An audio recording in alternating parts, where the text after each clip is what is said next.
Hi, my name's Jeffrey Ross. I'm the rector here at St. Peter's Church, and I'm speaking to you today from the Crypt Chapel.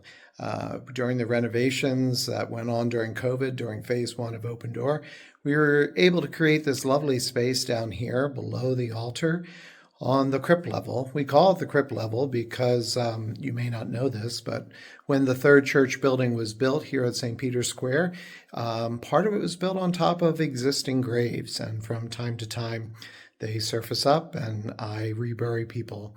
It's also a beautiful place to come and reflect and say prayers, and I hope you've discovered it, and I hope you've had an opportunity to come down and be here, especially during Holy Week when we have the Chapel of Repose here.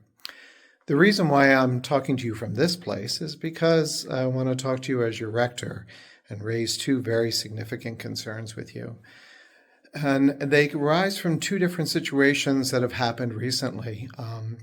We received the ashes of one of our members who had passed away, and the family were not particular believers, and so they asked us to inter the ashes, but there was no service for them. And because the person had not left any wishes with us here at the office, we really had no ability to put together a service that they would want. And so that's always very sad, not just that the children of one of our members don't share their faith, but more importantly that the children don't want to honor the faith of one of our members who's passed away. And ultimately, as their children, it is their say. And if we don't have a document to say otherwise, there's nothing we can do. The second situation was one of our members had to go to the hospital because he wasn't feeling well, and he left his partner at home. And while he was in the hospital, they determined that he needed to have surgery. And so he went up to surgery, but there was nobody to take care of his partner at home. And this was problematic because his partner wasn't able to care for himself. And we in the office did not have anything available to us to notify next of kin or folks who could step in and help. So I want to commend to you, as I do every year on Rose Sunday during Lent, this document that Kelly has put together, which is the End of Life Funeral Planning Booklet. And the reason I want to commend this to you is because it will walk you through the process of planning your funeral and planning your arrangements. None of us are milk cartons. That is to say, we're not born in this life with an expiration date. But the one thing that is certain is that at some point, we will all go on to be in the nearer presence of our Lord.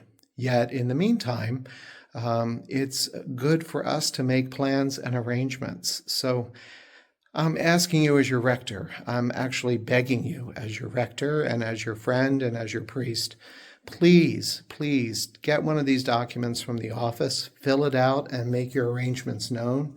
And please keep a copy on file in the office so that we have a resource to be able to help you if you're not able to speak on your own behalf. Having an emergency contact is just really invaluable so that we can make sure that your home is taken care of and that your family or friends that are close to you know what's going on. Having your funeral arrangements are really essential so that we can make sure that we remember you and honor you.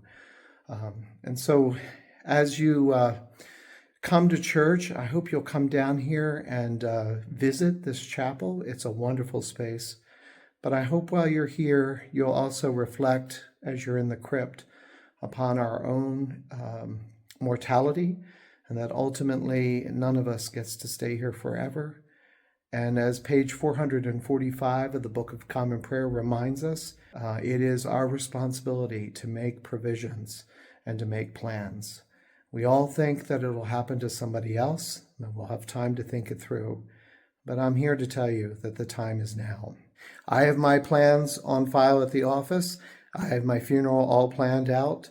I have all that information available to my family and to my wife, and I hope that you will want to do the same for those you love. And know that we're always here for you at St. Peter's if you need us. And if you'd like an electronic copy or a physical copy of this, we're happy to provide it for you. Do please make arrangements and give us an emergency contact so that we can help you if you're not able to speak for yourself. God bless you. Take care. I'll see you on Sunday.